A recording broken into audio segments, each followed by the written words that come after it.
കേരള രാഷ്ട്രീയത്തിന്റെ മൊത്തം ശ്രദ്ധ പിടിച്ചു പറ്റുന്നതായിരുന്നു ഭാരതാംബ ചിത്ര വിവാദം. ഭാരതാംബയുടെ ചിത്രം വെച്ചതിനെ തുടർന്ന് മന്ത്രി വി ശിവൻകുട്ടി രാജ്ഭവനിലെ പരിപാടിയിൽ നിന്ന് പ്രതിഷേധിച്ച് ഇറങ്ങിപ്പോയ വാർത്ത നമ്മളെല്ലാവരും കണ്ടതാണ്. NCC അവാർഡ് ദാന ചടങ്ങിൽ പങ്കെടുക്കാനെത്തിയപ്പോഴാണ് മന്ത്രി ഭാരതാംബയുടെ ചിത്രം കണ്ടത്. RSSന്റെ കേന്ദ്രമായി രാജ്ഭവൻ മാറിയെന്ന് പുറത്തിറങ്ങിയ ശേഷം മന്ത്രി പ്രതികരിക്കുകയും ചെയ്തിരുന്നു. വലിയ പ്രതിഷേധങ്ങൾക്കും വിവാദങ്ങൾക്കും ഇത് വഴിവെക്കുകയും ചെയ്തു. നിരവധി പേരായിരുന്നു മന്ത്രിയുടെ പ്രവർത്തനത്തെ അനുകൂലിച്ചുകൊണ്ട് മുന്നോട്ട് വന്നത്. അതേസമയം ഔദ്യോഗിക പരിപാടികളിൽ കാവിക്കൊടി എന്തിയ ഭാരതാംബ ചിത്രം വെക്കുന്നതിൽ വിയോജിപ്പ് അറിയിച്ച മുഖ്യമന്ത്രിക്ക് മറുപടിയായി ഗവർണർ രാജേന്ദ്ര അർലേക്കറും രംഗത്തെത്തിയിരുന്നു. ഭാരതാംബ എന്നത് രാഷ്ട്രീയ പാർട്ടിയുടെ ആശയമല്ലെന്നാണ് മുഖ്യമന്ത്രിക്ക് നൽകിയ മറുപടി കത്തിൽ ഗവർണർ പറഞ്ഞിരുന്നത്. ഭാരതാംബ ദേശീയ ഐക്യത്തിന്റെ ഭാഗമാണ്. സ്വാതന്ത്ര്യത്തിന്റെ പ്രതീക്ഷയിൽ നിന്നുയർന്ന പ്രതീകമാണിതെന്നും ജാതിക്കും രാഷ്ട്രീയത്തിനും അതീതമാണതെന്നും ഗവർണർ പറഞ്ഞു. രാജ്ഭവനിൽ നടന്ന പരിപാടിയിൽ നിന്ന് മന്ത്രി വി ശിവൻകുട്ടി ഇറങ്ങിപ്പോയത് ഭരണഘടനാ തലവനെ അപമാനിക്കുന്നതായിരുന്നുവെന്നും ഗവർണർ കത്തിൽ ചൂണ്ടിക്കാട്ടി. വിദ്യാഭ്യാസ മന്ത്രിയുടെ ബഹിഷ്കരണം പ്രോട്ടോകോൾ ലംഘനമെന്നും അദ്ദേഹം പറഞ്ഞിരുന്നു. എന്നാൽ കാവിക്കൊടി എന്തിയ ഭാരതാംബ പോലുള്ള ബിംബങ്ങൾ ഭരണഘടനാ വിരുദ്ധമാണ്. ഭരണഘടന അംഗീകരിച്ച ദേശീയ ചിഹ്നങ്ങൾ മാത്രമേ സർക്കാർ പരിപാടികളിൽ ഉപയോഗിക്കാവൂ എന്നും മുഖ്യമന്ത്രി ഗവർണർക്ക് നൽകിയ കത്തിൽ സൂചിപ്പിച്ചിരുന്നു. മതേതരത്വത്തെ വെല്ലുവിളിക്കുന്ന ചിഹ്നങ്ങൾ പാടില്ല. ഔദ്യോഗിക പരിപാടികളിൽ ഇത് കർശനമാക്കണമെന്നും ഇതിന് വിരുദ്ധമായ സാഹചര്യം ഉണ്ടാകരുതെന്നും മുഖ്യമന്ത്രി കത്തിൽ ആവശ്യപ്പെട്ടിരുന്നു. ജൂൺ 27-ന് കേരള സർവകലാശാല ആസ്ഥാനത്ത് ഗവർണർക്കെതിരെ SFI കടുത്ത പ്രതിഷേധമായിരുന്നു നടത്തിയിരുന്നത്.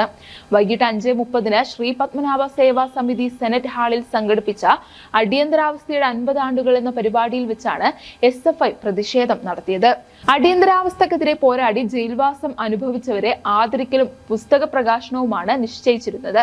3 മണിയോടെ സെനറ്റ് ഹാളിൽ ഒരുക്കങ്ങൾ പൂർത്തിയായി.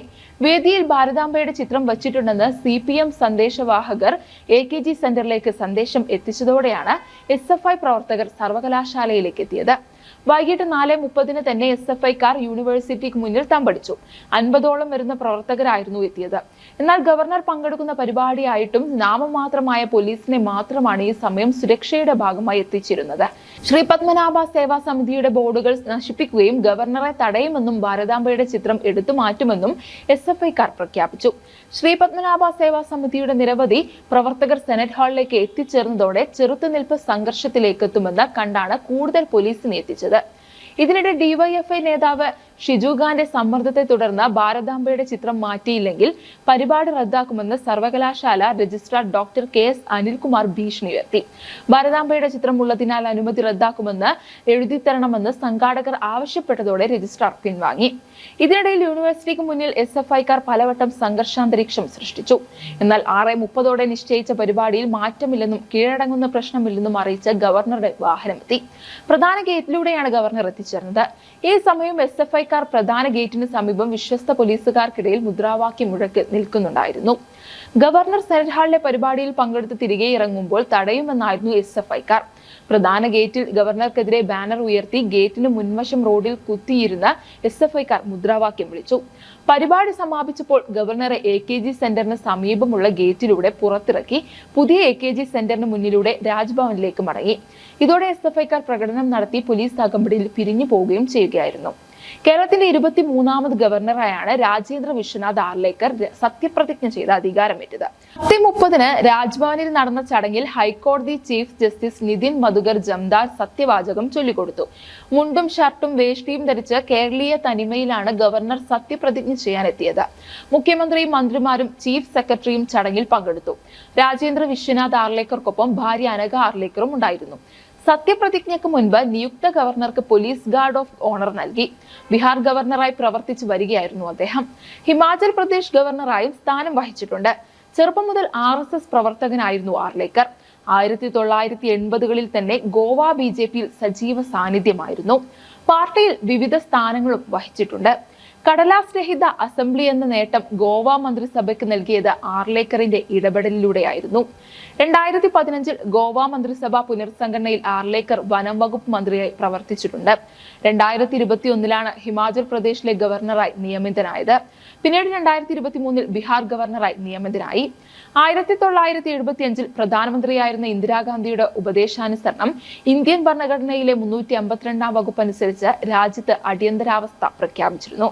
അന്ന് ജനാധിപത്യത്തെ കാറ്റിൽ പറത്തി ഇന്ദിരാ ഭരണകൂടം അടിച്ചേൽപ്പിച്ച അടിയന്തരാവസ്ഥയുടെ കരിനിയമങ്ങൾക്കെതിരെ പൊരുതി ഗവർണർ രാജേന്ദ്ര വിശ്വനാഥ് ആർലേക്കറും അദ്ദേഹത്തിന്റെ അച്ഛനും അഴിക്കുള്ളിലായിരുന്നു. അച്ഛൻ 21 മാസം, മകൻ 6 മാസം എന്നിങ്ങനെയായിരുന്നു കിടന്നത്. അദ്ദേഹം ആ അനുഭവം പങ്കുവച്ചതും വലിയ ശ്രദ്ധ നേടിയിരുന്നു. ഗോവയിലെ ഏറ്റവും വലിയ ജയിൽ, അഗ്വാദ് സെൻട്രൽ ജയിൽ, അടിയന്തരാവസ്ഥാ കാലത്ത് മറ്റൊരു ജയിലിൽ നിന്ന് ഏതാനും യുവാക്കളെ അവിടെ കൊണ്ടുവന്നു. അവരിൽ ഒരാൾ രാജേന്ദ്ര വിശ്വനാഥ് ആർലേക്കർ ആയിരുന്നു. 2ാം വർഷ ബികോം വിദ്യാർത്ഥി. കുപ്രസിദ്ധി നേടിയ ആന്തരിക സുരക്ഷാ സംരക്ഷണ നിയമമായ മിസ പ്രകാരമുള്ള കുറ്റമായിരുന്നു ചുമത്തപ്പെട്ടത്. ജയിലിൽ 2ാം ദിവസം ഭക്ഷണത്തിനായി ക്യൂവിൽ നിൽക്കുമ്പോൾ മറ്റൊരു ക്യൂവിലുണ്ടായിരുന്ന ഒരു വ്യക്തിയെ കണ്ട് രാജേന്ദ്ര ഒന്ന് നടുങ്ങി. അച്ഛനായിരുന്നു അത്, വിശ്വനാഥ് ആർലേക്കർ. കുറെ നാളായി ആ സെൻട്രൽ ജയിലിൽ കഴിയുകയായിരുന്നു വിശ്വനാഥ്. അച്ഛൻ ജയിലിലായ വിവരം മകനോ, മകൻ ജയിലിലായ വിവരം അച്ഛനോ അറിഞ്ഞിരുന്നില്ല. ആ പ്രതീക്ഷിത സംഗമം അച്ഛനെയും മകനെയും വല്ലാതെ നോവിച്ചു. തങ്ങളിൽ ആരോപിക്കപ്പെട്ട കുറ്റത്തിന്റെ പേരിലോ ജയിലിലായതിന്റെ പേരിലോ ആയിരുന്നില്ല വേദന. ഒറ്റക്കായ ഭാര്യയെ ഓർത്ത് വിശ്വനാഥ് ദുഃഖിച്ചു. അമ്മയുടെ കാര്യം നോക്കാൻ ആരുമില്ലല്ലോ എന്നതായിരുന്നു മകൻ രാജേന്ദ്രയുടെ വേദന. അടിയന്തരാവസ്ഥയുടെ ക്രൂരതയേറിയ നാളുകളിൽ ഒരേ ജയിലിൽ കഴിയേണ്ടി വന്ന അപൂർവ അച്ഛനും മകനുമാണ് ഇവർ. ചെറിയൊരു ചെരുപ്പുകട നടത്തി കുടുംബം പുലർത്തിയിരുന്ന വിശ്വനാഥ് അടിയന്തരാവസ്ഥ അവസാനിക്കുന്നത് വരെ 21 മാസം ജയിലിലായിരുന്നു. വിദ്യാർത്ഥിയായതുകൊണ്ട് രാജേന്ദ്ര 6 മാസത്തിനകം മോചിതനായി. ജയിലിലായപ്പോൾ വിശ്വനാഥ് ജനസംഘത്തിന്റെ ഗോവ വൈസ് പ്രസിഡന്റ് ആയിരുന്നു. മോചിതനായ ശേഷവും രാഷ്ട്രീയ പ്രവർത്തനം തുടർന്നു. മകൻ രാജേന്ദ്ര ജയിൽവാസത്തിനു ശേഷം പഠനം തുടർന്നു. ബികോം പരീക്ഷ എഴുതുകയും ചെയ്തു. ഫലം അറിയുന്നതിന് മുമ്പ് വീട് വിട്ട് RSS പ്രചാരകനായി.